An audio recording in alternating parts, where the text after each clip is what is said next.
The sequel to Hyrule Warriors Age of Calamity, based on the sequel to The Legend of Zelda Breath of the Wild, is here. This game exists under so many layers of sequels and prequels and broken promises and kept promises. There is a lot this game is based on and reacting to.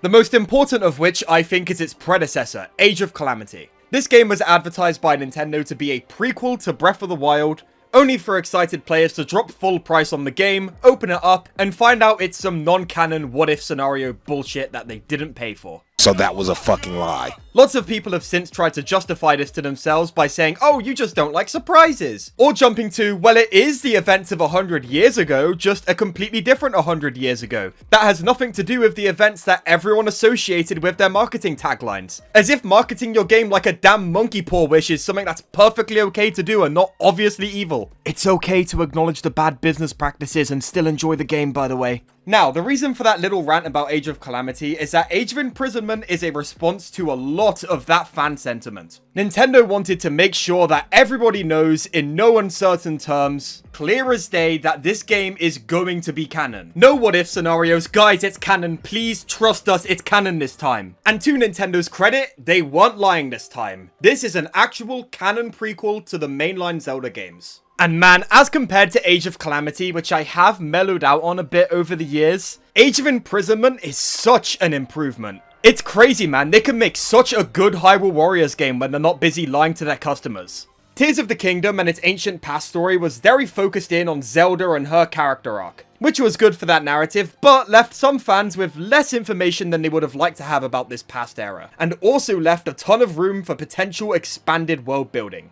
Something that really surprised me about this game is how fast it moved through the established story of Tears of the Kingdom. I was expecting this game to spend a good chunk of its runtime going through and connecting the established scenes from Tears of the Kingdom's memory plot. And the game does do that for the first 3 hours of its runtime. That's right, everything seen in Tears of the Kingdom's memories up to Ganondorf getting the Secret Stone was the prologue for the game. Ganon going Demon King mode was the inciting incident for the story, and I think that is awesome.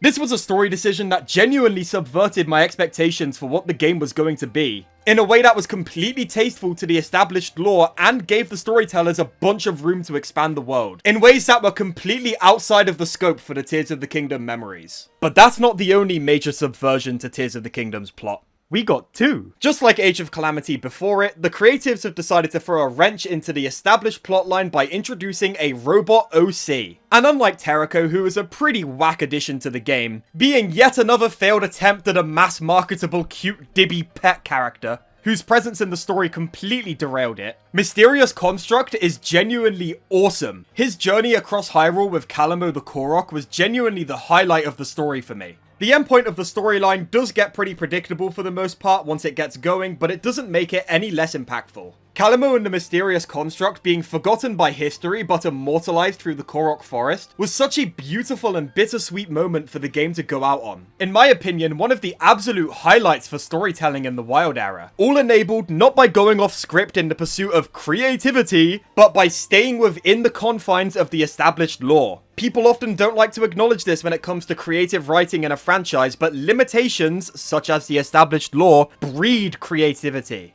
Age of Imprisonment's ending was an incredible example of that in action, and a beautiful, bittersweet note to send off the Wild era on. That whole Master Sword Korok Forest plot in Breath of the Wild was Kalamo watching over his bud the whole time. Man, I'm gonna cry. I have to say though, the notion that Tears of the Kingdom's story content was cut to be sold back to us in Imprisonment, like a lot of people in the online Zelda fandom have been claiming, is just ridiculous to me. You can make whatever comments you want about Tears of the Kingdom being underbaked or uneven in areas.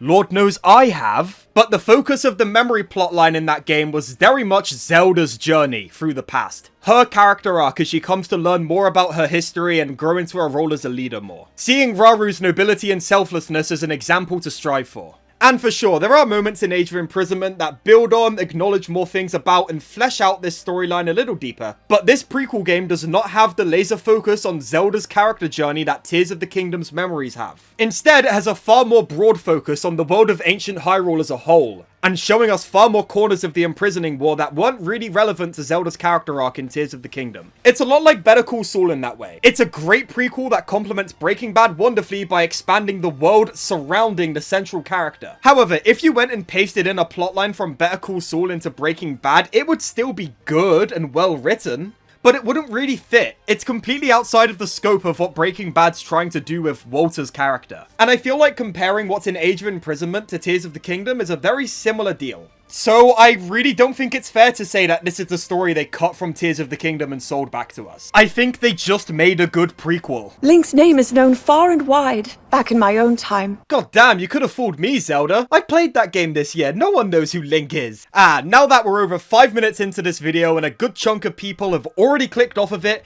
let's now discuss the gameplay in this video game review, should we? So Age of Calamity, beyond having a falsely marketed, insulting story, was a bit of a mixed bag gameplay-wise. There was some really good stuff in there, and when the game was at its best, it was genuinely a blast to play. But there were so many little issues holding it back. The performance and visual quality, for one, were just absolutely atrocious. I felt like there was a lot of unnecessary padding in there. The rune counter system I just did not gel with at all. Runes were such a creative, experimentation-oriented system in Breath of the Wild, and seeing them be reduced to this weird red light, green light ass counter-attack system just didn't do it for me. Age of Calamity, I think, leveled out to be an endearing, mediocre 6 out of 10 game, but underneath the issues there was potential, and I think it's potential that Age of Imprisonment has executed on to make a great Hyrule Warriors game. First of all, the performance and visuals, oh my god, what an upgrade. 60 FPS the whole time is amazing to have in a Hyrule Warriors game, especially when we have Age of Calamity to compare it to. Every game can hugely benefit from a 60 FPS bump, but there are certain genres of games that benefit far more than others do, and I think Warriors games are a great example. Sure, you can enjoy these games at 30 FPS, but with the sheer amount of characters and visual effects on screen, a fluid 60 FPS is really the way you want to experience these types of games. Literally just bumping up from an inconsistent 30 FPS to a rock-solid 60 does so much for this gameplay loop. It's unreal. Just on a moment-to-moment level, this game is far more fluid and feels way better to play than Age of Calamity did. There's an air of polish that simply wasn't there previously. From what little of this game's reviews that I read during the pre-release phase, a big point of contention amongst people that played it seems to be the map design, with a lot of people accusing it of being simplified in comparison to Age of Calamity, relying more on hallway-like level design as opposed to big battlefields. However, in my opinion, this is a big step up from Age of Calamity. One issue I always had with Age of Calamity is that traversal was not the most fun thing in the world. A lot of these maps just felt like these massive, padded out, labyrinthian areas where I'd just be walking around looking for things to fight.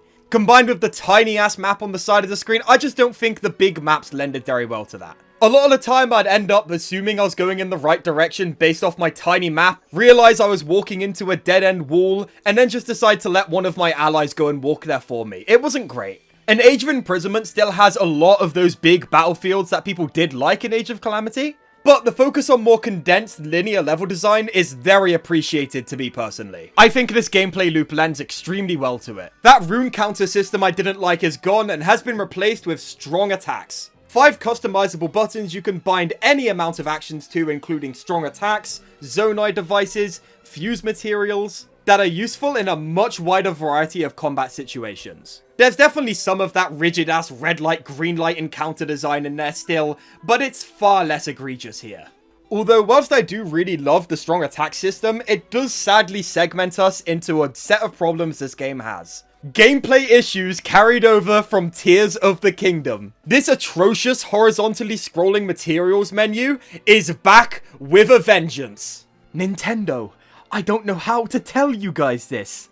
Stop using this atrocious ass menu format. It wasn't good in Tears of the Kingdom, it wasn't good in Echoes of Wisdom, it wasn't good in Mario Kart World, and it's not good here. You are not gonna make the slowly moving horizontal UIs work. Just go back to the drawing board and come up with something better, I beg of you guys. In fairness, it's not as egregious as it is in Tears of the Kingdom because you're not juggling nearly as many items. But I can't lie, my eyes rolled into the back of my head and I let out an earthquake tier groan when I saw this menu back again. Just let it go, Nintendo! The other carryover problem from Tears of the Kingdom that I noticed is that the depths and the Sky Islands once again go completely underutilized. The bulk of this game takes place on Hyrule's surface, which is such a shame to me. The few main story and side quest missions that we do spend in the depths are absolutely awesome, and I wish we got more of them. And the Sky Islands are even more underutilized. The vast majority of the time in the game, they're serving as background details more than anything, which is just such a shame. 2 games now and these islands have been completely wasted, man. What a letdown. Sorry, little bit of a negative note to leave that gameplay segment on, because I do really like the gameplay of this. It's a giant step up from Age of Calamity in terms of game feel, game design, level design to me. It just smooths out so much of the stuff I didn't like. I think this game is extremely fun and a beautiful showpiece for the new Nintendo Switch 2 hardware. It's an asset reusing sequel to Age of Calamity, yes, but it genuinely does feel like there was a generational leap between the 2 games here. This is a game that doesn't feel like it would have been remotely possible on the Switch 1. And I don't think it's one of those 11 out of 10 games that alone justify buying the console. But if you have a Switch 2, this game is an excellent pickup that I highly recommend if you're into Zelda or action games. And it feels extremely good to say that about a Wild Era Hyrule Warriors game. Hyrule Warriors Age of Imprisonment slaps, is a fantastic little companion piece and prequel to Tears of the Kingdom, and half a decade on has redeemed Wild Era Hyrule Warriors games for me. I spent years crapping on these guys for Age of Calamity, and full credit where it's due, they've cleaned up their act completely. 8 out of 10 would recommend. And now, if you'll excuse me, I'm gonna go take my Switch 2 to the crapper and play more of this game.